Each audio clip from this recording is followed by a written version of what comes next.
Yesu ariko arakora ibitangaza mu isi, ariko arabikora no mu ishengero rya Hope Church. Impumyi zirahumuka, ibifamatu birumva, abatabona barabona, abatavyara baravyara.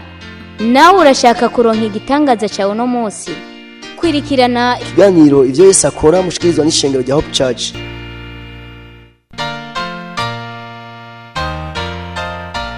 Woburusha, woburemerewe, wofisi ibibazo waburiye inyishu, wobugomba kwakira Yesu Kristo nk'umwami n'umukiza w'ubugingo bwawe, wobugomba kuvugana n'umukozi w'Imana Pasteur Nkeshimana, womwandikira ubutumwa bugufi kuri 76 96 96 96 kugira ngo agusengere kandi agufashe mu buryo bw'impwemu. Yesu yavuze ngo nimuze kuri jewe mwese abananiwe n'abaremerewe ndabaruhura.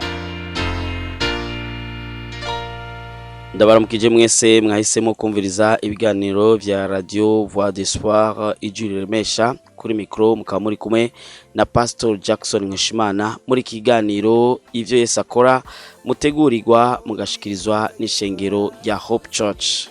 Ivyo Yesu ariko arakora ni vyinshi cyane ku isi, ariko arabikora no mu ishengero rya Hope Church.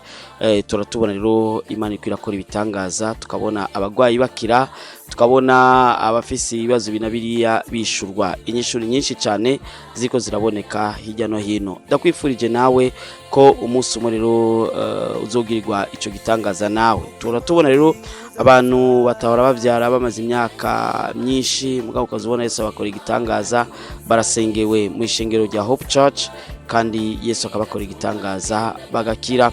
Turatubona rero n'abafise imitwaro, ugasanga ari imitwaro yari imaze imyaka myinshi, ariko tukabona Yesu ariko arakora ibikomeye nibihambaye.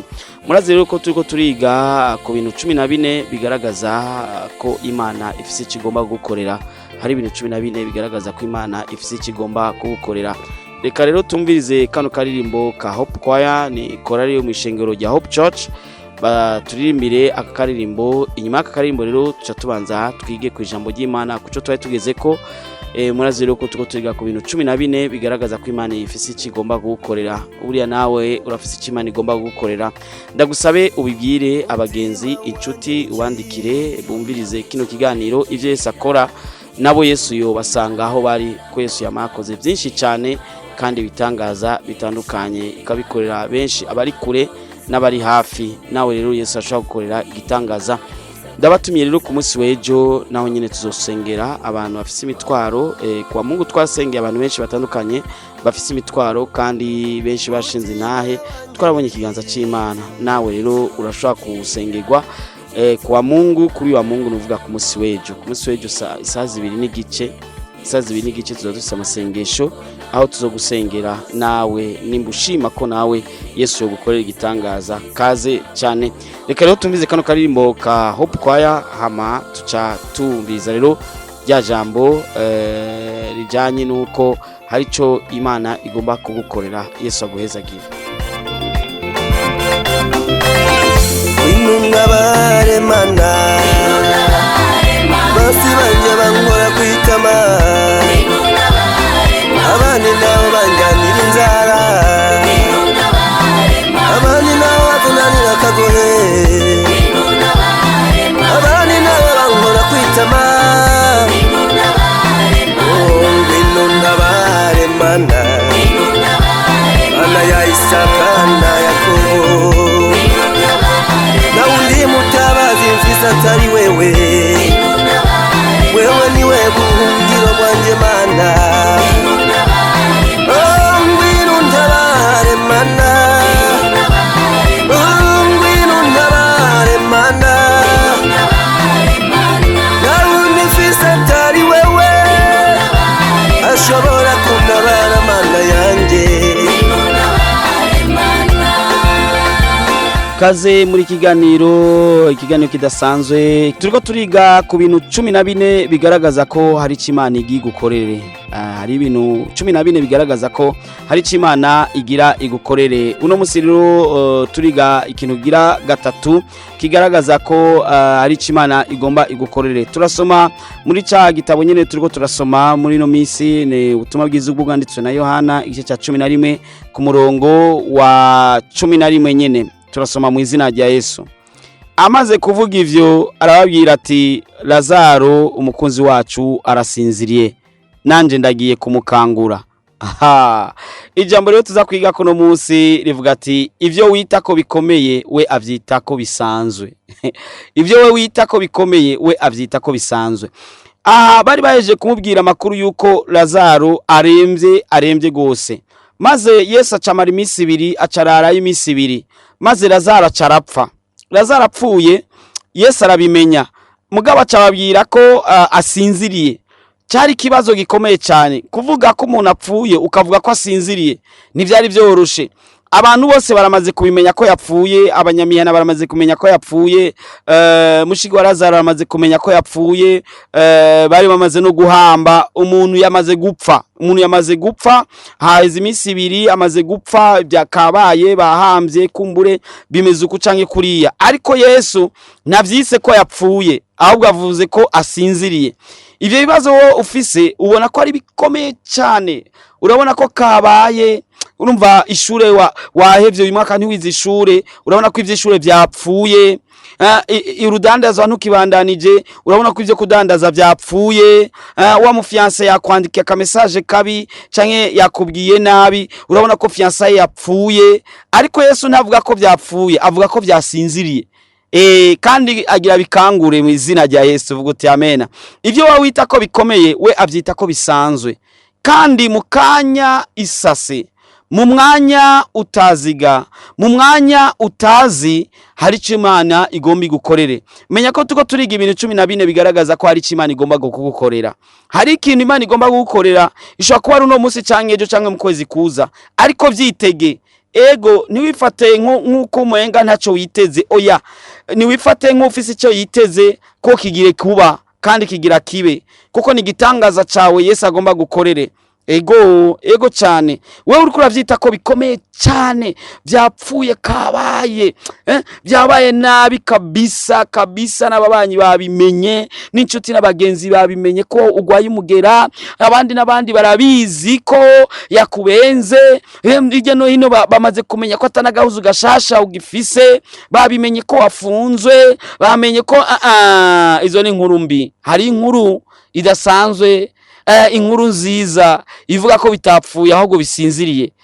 Kandi aje kubikangura, uvuga uti amena. Garaje kubikangura, uvuga uti amena.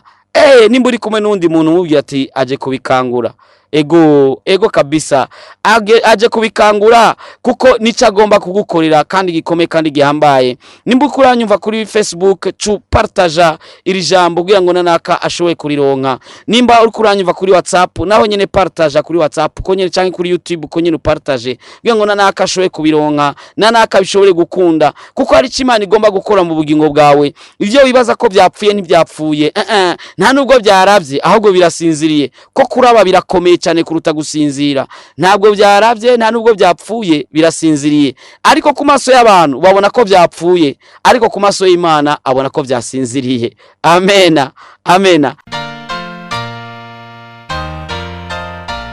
Woburusha, woburemerewe, wofise ibibazo waburiye inyishu, wobugomba kwakira Yesu Kristo nk'umwami n'umukiza w'ubugingo bwawe, wobugomba kuvugana n'umukozi w'Imana Pasteur Nkeshimana, wo mwandikira ubutumwa bugufi kuri 76 96 96 96 kugira ngo agusengere kandi agufashe mu buryo bw'impwemu. Yesu yavuze ngo nimuze kuri jewe mwese abananiwe n'abaremerewe ndabaruhura. Ngira ndagusengere. Ufise umutwaro urashobora gufukama ahuri, nimba bikunda, nimba bidakunda nta kundi urashobora kwifata mu gikiriza tugasenga. Ngira ndagusengere ku mitwaro iyo ufise yose, maze ucunyandikira message y'ivyo Yesu azoba yakoze, kuko Yesu agomba gukora igitangaza uno munsi nyene, kuko arabishoboye. Woburusha, woburemerewe, wofise ibibazo waburiye inyishu, wobugomba kwakira Yesu Kristo nk'umwami n'umukiza w'ubugingo bwawe, wobugomba kuvugana n'umukozi w'Imana Pasteur Nkeshimana, wo mwandikira ubutumwa bugufi kuri 76 96 96 96 kugira ngo agusengere kandi agufashe mu buryo bw'impwemu. Yesu yavuze ngo nimuze kuri jewe mwese abananiwe n'abaremerewe ndabaruhura. Mwami Yesu gira neza kandi uragororotse, uri Imana idukunda kandi ituba hafi. Igihe cyose twarakubonye, ibihe byinshi twarakubonye ukora ibikomeye n'ibihambaye. Uyu mwene data arageza habona ko byapfuye, arageza habona ko kabaye, arageza habona ko menga bitagikunda, ariko urazi ibyo wategekanije mu buzima bwiwe, urazi ko bigiye gukunda, urazi ko bisinziriye gusa bitapfuye, urazi ko bimeze neza bitabaye nabi. N'abana b'abantu bamaze kubimenya, naho inshuti n'abagenzi bamaze kubimenya, uko bavyita bose bavyita kumwe, bose bazi ko yahombye, bose bazi ko atazoronka visa, bose bazi ko byananiranye, bose bazi ko atagikundiwe kandi kuja hahandi, bose barazi ko akazi kaheze, ariko uracafise ijambo rya nyuma uvuga. Ntabwo uvuga ko vyaheze, ahubwo uvuga ko bisinziriye kandi kugiye kubikangura. Mu izina rya Yesu Kristo turakanguye ivyo byose bisinziye mu buzima bw'uyu mwene data. Mu izina rya Yesu Kristo umushahara wiboneke, turawuhamagaje mu izina rya Yesu Kristo. Iyi ngwara turayikuyeho mu izina rya Yesu Kristo. Ibi bibazo turavyomoye mu izina rya Yesu Kristo. Ububasha bw'Imana bari bwinjira. Uyu mwene data agirirwe neza, uyu mwene data tabarwe, maze icubahiro kibicawe mwami. Ndizeye ko vyumvise Kristo kandi kubikoze, ni mu izina rya Yesu Kristo mwami mcunguzi wacu. Amen. Chuti mukunzi uri kurankurikirana, Yesu aguhezagire, akwitwararike, akube hafi, akugwanirire ibihe vyose, uzokwa muri kumwe n'umwami wawe Yesu Kristo. Ivyo biriko biraba birashoka ko biriko biragutera ubwoba nkuko menga kabaye, nivyo y'amafaranga bayivye, nivyo biboneka bya bindi byabaye kaputi byagiye koko, ariko hari ijambo rya nyuma uhoragira avuge. Ntavuze ko kabaye, ariko avuga ko byasinziriye, kandi turaheje gusenga twizere ko bivyutse kandi ko bigiye kugenda neza. Yesu aguhezagire. Woburusha, woburemerewe, wofisi ibibazo waburiye inyishu, wobugomba kwakira Yesu Kristo nk'umwami n'umukiza w'ubugingo bwawe, wobugomba kuvugana n'umukozi w'Imana Pasteur Jackson Nkeshimana, womwandikira ubutumwa bugufi kuri 76 96 96 96 kugira ngo agusengere kandi agufashe mu buryo bw'impwemu. Yesu yavuze ngo nimuze kuri jewe mwese abananiwe n'abaremerewe ndabaruhura.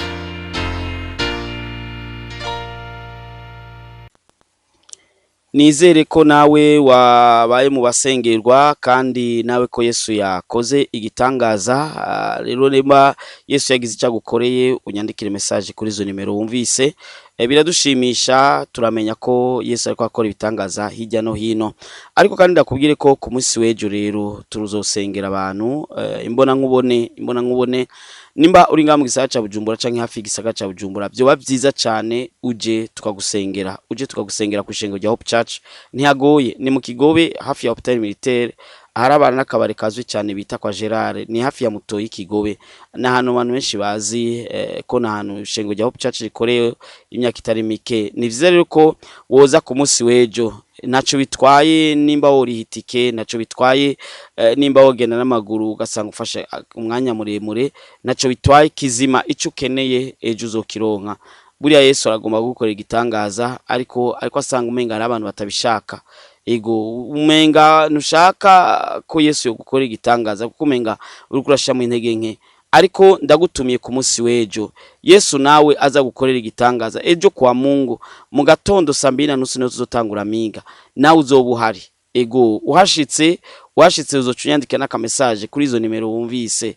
Ego vyo byiza cyane ku munsi w'ejo uje 2:30 ntiducererwa, uzobe washitse utangurane natwe maze tugusengere iyo mitwaro yose. Yesu ariko arakora ibitangaza hirya no hino. Mbere ngiranda bahe zimwe mu ntahe z'ivyo Yesu ariko arakorera mu ishengo rya Hope Church, si zose kuko intahe ni nyinshi cyane, nitwo biheza ku mwanya dufise ngaha ku radio, nitwo biheza. Ariko rero ndaza guha intahe zimwe mu ntahe z'ivyo Yesu ariko arakora maze nawe Yesu akugirire neza, nawe Yesu akwiteho, nawe Yesu agutabare, wumve ivyo Yesu ariko akorera abandi, nawe wumve ko nawe ubikoregwa.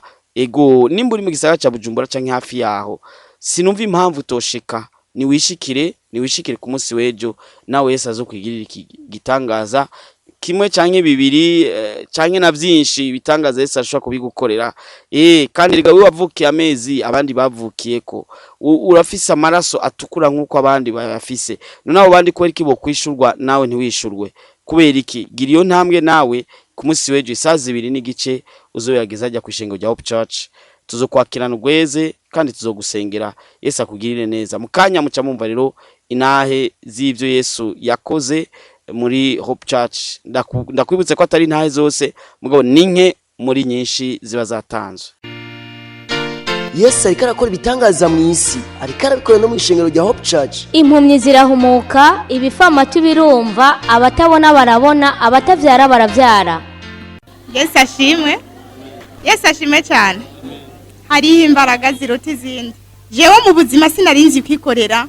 Jewe mu buzima nari umuntu atakinashobora gukora mu buzima, nubwo mubona ameze gutya, ndi umuntu menga yoshobora gukora ikintu. Kuko nari mfise imitsi yambabaza cyane kanja igashuha nka kumuriro, aho abandi bobo bakanya, ariko jewe nakumuriro ku buryo numva menga nashobora kuronka agahengo nubwo naba nambaye ibirato, ariko ndabikuye nkahonyora hasi mu gihe ntaba ndi hafi y'amazi ngo mponyoremo, haba imitsi yo ku maboko canke yo ku maguru. Nari mfise yindi ngorane yo kubabara umutwe, ibaza abandi usanga bafise kire y'ibinini banwa mu gihe baba ariko barameneka umutwe, ariko jewe nari mfise kire yuko kugira umutwe wanje iyo urinze ufata. Abandi usanga bariko banywa ikire yabo y'umuti, ibiga binini bashira mu mazi vya efrarega, cari kinini kimwe canke bibiri, aho reba baba barengeje. Ariko jewe nari umuntu ntashobora kuja ahantu ntafise ibinini mwisakoshi, ahantu hose nari mfise akaboate tutavana, kuko umutwe wiwanje urinze ufata. Sinashobora gushika muhira ntashoboye kuronka ubunyandazi. Kire yanje y'ibinini byari binini 5, ntabishize mu mazi sinashobora kuronka agahengo. Umuntu wese ndabibwiye yambwira ati ahubwo umusazi ntukomeye. Nababwira ati je ndakomeye ati kuko iyo niyo kire yanje y'ibinini ishobora kuno. N'ibinini cyane birenze. Ariko kuko umutwe wanje urinze ufata, nacangirwa mu nkafatwa ubwenge bugatakara, nubwo twaba turi kumwe ukazusanga nikubise hasi. Ariko kuwa Mungu windwi heze apaniye iyindi kurikira. Umwungere wacu yarasenze aravuga ati uyu munsi buri muntu wese azi yuko aza kugira ukwizera arakira. Nanje ndavuga ati Mana, ingwara yose mfise urayizi, ati uyu munsi nanje ndagomba gukira. Ndavuga ati areke umva muhira hariho ukuntu Imana rero ntakigirira ubusa, hariho ikintu kiba ku mugambi w'Imana nkuko yama yabivuze. Tumaze nk'indwi zirenga 3 atamazi dufise. Ubu rero tuba mu buzima bwo kuvoma. Abandi bajya kuvoma nanje sigaye muhira bikambabaza nkavuga ati kubera iki nanje ntashobora kwikorera, kuko nabwo nikorera akantu gatoya nagira ikibazo. Ariko uno batangariza yuko ubu imisi yose tumaze, kandi uravye urugendo tugenda twikoreye niyo tuja kuvoma no muhira nahantu hataye ubwoba cyane. Ni nko kuva ngaha no kuja kuri Gare du Nord. Ubu ndava iyumva nkashika nubwo shika saa moya canke saa 2 ndashobora kwikorera ibidicenda kandi ntihagire ikibazo na kimwe binyira. Kandi na vya binini gushika uyu munsi narabihagaritse ntaco nkinwa, kandi singimene ku umutwe nka kera. Ubu byararangiye. Imana ihabwe icubahiro cyane. Yesu ariko arakora ibitangaza mu isi, ariko arabikora no mu ishengero rya Hope Church. Yesu ashimwe. Bwana sifiwe. Hagaze ngaha nje gushima. Ngaha muri Hope Church ndahakiriye amaso. Pastor yaratubariye ati abagwaye amaso muze kudusengera. Nahora nikoreye amarori. Wamenga ni imodoka. Narasenze mbwira Imana nti ntabwo jewe ndi inzu ngo nikorere ibiyo. Ntabwo ndi imodoka ngo nje kwa retroviseur. Mana binkure kandi urakiza. Nagiye muri Iris banyandikira amarori bambwira kuja muri hospital militaire gutora imiti. Sinagiye muri hospital militaire. Narasenze biciye muri pastor ariko aradusengera amarori ndata umufasha avuga ati urataye amarori tugenda yamanitse hariya kandi ntayo nzotora. Haheze imyaka 3 ntayashira. Imana yarakoze igitangaza kandi neje izogikora. Yesu nashimwe mu yimpera amashi. Yesu ariko arakora ibitangaza mu isi, ariko arabikora no mu ishengero rya Hope Church. nashimwe.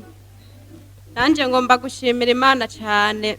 Naje merewe nabi cyane amaso yaguma avamwe amarira nazinguruye Bibiliya biranka ko nsoma haguma haza amosozi. Kandi ndabimaranye igihe kinini bikanka ko nkanura mu maso hakagumamo ibintu mengana imisenyi. Amaso agahishira cyane. Ariko ubu rero numvise hajya duhejeje gusenga numva ya mosozi arakamye. Numva ameze neza. Kristo. Yesu ariko arakora ibitangaza mu isi, ariko arabikora no mu ishengero rya Hope Church. Bwana asifiwe. Na mimi nasimama hapa kushukuru Mungu.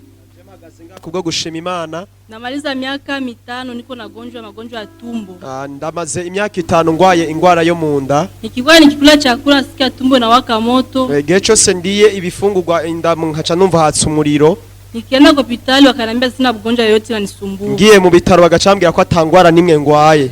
Bakanipima sumu bakasa sina sumu. Bagapima isumu bagasanga nta sumu nariye. Nikarudia ku nyumba. Ndasubira muhira. Maana nisikule chakula chochote kile kinandumisha tumbo. Ni kuvuga nta kintu na kimwe nashobora kurya kuko carambabaza munda. Nikaishi maisha hivyo nasumbuka sana. Mba muri ubwo buzima mbabaye cyane. Nikaishi maisha hivyo sasa nikasikia Mungu wangu hivi maisha taishi paka lini? Ndaba muri ubwo buzima munyuma ndavuga ati none mana ubu buzima nzobamo kugeza ryari? Wakanipatia madawa zingine za kutumia tuju ifani itulize tumbo. Bakampa umuti wo kugira ngo nze ndanywa kugira ngo ndabe ko vyopunguka. Nasikia sasa maumivu natulia tena kabisa. Muga nkumva birapungutse nyene. Nikasikia kabisa napona nasikia bien kweli. Nkumva kumenga nakize. Sasa ikapita mwaka tena 2019. Muri uyu mwaka nyene wa 2019. Nikasikia hata maumivu kaanza tena kuniuma. Numva vyongeye gusubira kandi kugaruka. Wakanipatia maordonnance, wakanipatia sasa nende nikaonana na gynecologue. Barambwira ngo ngende gukubonana n'abadokiteri. Nikapita mu consultation. Barampima. Leo daktari anambia sina bugonjwa yote tena. Ujya mu docteur arambwira ko atangwara nimwe ngwaye. Nikasema Mungu nakuachia mikono yako fanya kazi yako mimi nachoka. Ndavuga ati Mana ndaguhaye igikorwa abari ugikora kuko jewe numva ndushe. Ariko ubu nyene mu masengesho ko nakize. Bwana asifiwe. Amen. Yesu ariko arakora ibitangaza mu isi, ariko arabikora no mu ishengero rya Hope Church. Yesu ashimwe. Yesu ashimwe kandi. Nukuri nanje ku bintu Imana inkoreye, nukuri gushimira Imana je vyari vyarananiye. Ariko numva muri je mfise ikintu kidasanzwe mbonye no munsi. Je nari sanzwe ngwaye estoma. Yambabaza cyane, sinashobora hari ibintu bimwe ntaringi ishobora gufungura. Byari bimaze ko imyaka itari mikeyi, ariko igihe twari ko turasenga numvise kuko nari navuye muhira bw'Imana ati Mana ndakeneye yuko uyu munsi unkorera igitangaza kimwe ntarigera mbona mu buzima bwanje. Nukuri ahantu hari Imana kandi Imana ikora kandi yumvise gusenga kwanje. Turiko turasenga ndi hajya hagezeho numva umenga no kwicara kubwo gucika intege kuko numvise umenga munda hari ikindi kintu gihindutse. Numvise yuko umenga simeze nkuko nari meze mu mwanya wari uheze. Numvise ngize yashu nyinshi muri jewe. Ndumva yuko umenga estoma yaje hari ikindi kintu nyene numva nyene kumenga gihindutse muri jewe ndavyumva. Nukuri vyanse yuko mpaguruka ngo nze gushima. Ariko nkaguma numva muri jewe umenga hari ikintu biguma kimbwira genda ushime wakize. Rero je ndashimiye Imana yuko inkijije estoma kuko nukuri hariho nkinga nakunda ntaringi ishobora gufungura. Ariko uyu munsi ndazi yuko biza kugenda neza Imana ibahezagiye. Yesu ariko arakora ibitangaza mu isi, ariko arabikora no mu ishengero rya Hope Church. Yesu ashimwe. Ndashima Imana kuba mpagaze ngaha mejeje gukira. Naje mu gitondo mvyutse natoye brosa ndandi brosa nari maze imisi ngwaye iryinyo. Canumva rirandiye cyane ndatura ijambo ati iri ntirimbuza kwibrosa ndi brosa kanje gusenga. Turimo turasenga numvise rindiye cyane riranja gose. Ndavuga ati rigira rikirero gose. Yari yiyorobetse mugari rakize cyane. Ndabishima Imana ko ryakize. Yesu ariko arakora ibitangaza mu isi, ariko arabikora no mu ishengero rya Hope Church. Ikindi kintu shima Imana kuva mu kwezi kwa mu ntango z'ukwa kabiri ku mwaka narafashwe n'ingwara ntazi iyo byavuye. Kuva ico gihe ndi igitoke namara iminsi 2 nasubiye kurya n'ikintu na kimwe. Nari naramaze kubona kumengo sinzosubira kurya igitoke. Ngeze ahantu ntashika surprise ngasanga mateza agatoke nakubwiye ati merci sishobora kurya. Byari byamaze kuba muri jewe nabona kumengo ni ingwara yiwanje. Dimanche iheze pani iheze iyindi yaheze. Baratubwiye pastor ikaravuga ijambo hano Imana imuhezagire cyane. Kandi Imana ishishika kumugeza amavuta kumukoresha. Aravuga ati hari ingwara ushobora kuba waragize umugenzi kona kumengo ni yiwawe. Ige ngwara reka kwigira umugenzi. Umenye ko ubunyene girikire. Je n'ubumengo ntibibaho ko noje gitoke. Turasenga ndavuga ati nanje ndakize ndagiye gutanga kurya igitoke. Niho Dimanche yariko rashima nyene navuga ati mwizere ko mukize. Kwizera kwabaye guki. Ndavuga ati oya sishaka kuvyemera. Umufasoni wanje dushitse muhira arambwira ngo duteke iki. Avuga ati icyo ushaka cyose. Ukubera ntese igitoke uhiye ati je nakize ugisumira kirya. Imana ishinge cyane.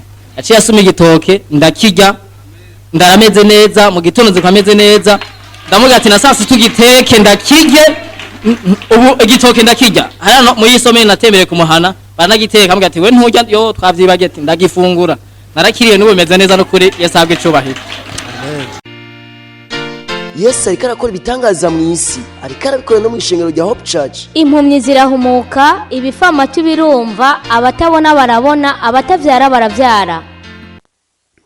Izo rero ni zimwe mu ntahe zibiriko birakorerwa mu ishengero rya Hope Church. Kaze rero nawe ku munsi w'ejo isaha 2:30 tuza dufise igikorane aho tuzosengera abantu bafise imitwaro iyi canke iyindi. Nawe nimba ufise umutwaro nuzobure kuza ku munsi w'ejo. Ego ntiwiyanjanjwe ko kuba wumvirije kino kiganiro ntivyapfuye kuba ushobora kuba uba mu gisagara ca Bujumbura canke ukaba mu cungara w'igisagara ca Bujumbura ntaco bitwaye kuba wokoresha itike yawe ariko ukatahana umugisha w'Imana ugatahana ugukira ugatahana inyishu y'ikibazo wari ufise.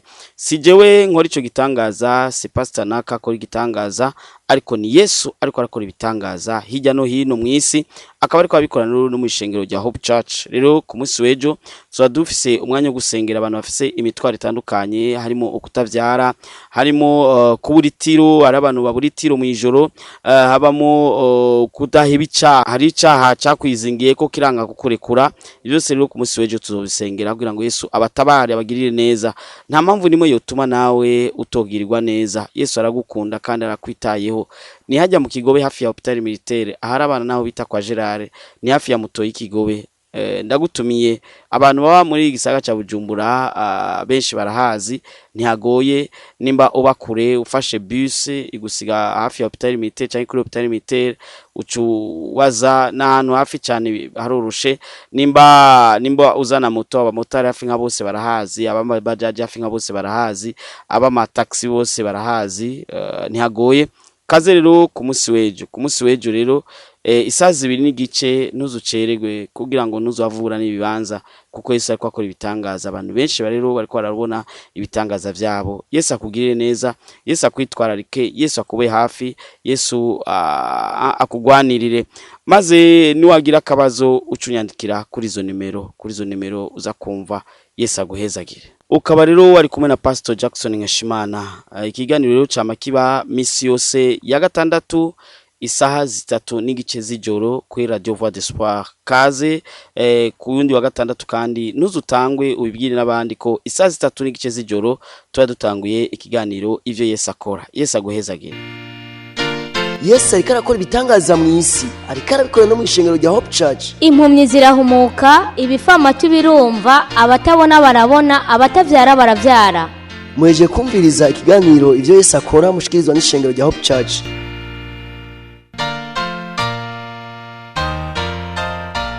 Woburusha, woburemerewe, wofise ibibazo waburiye inyishu, wobugomba kwakira Yesu Kristo nk'umwami n'umukiza w'ubugingo bwawe.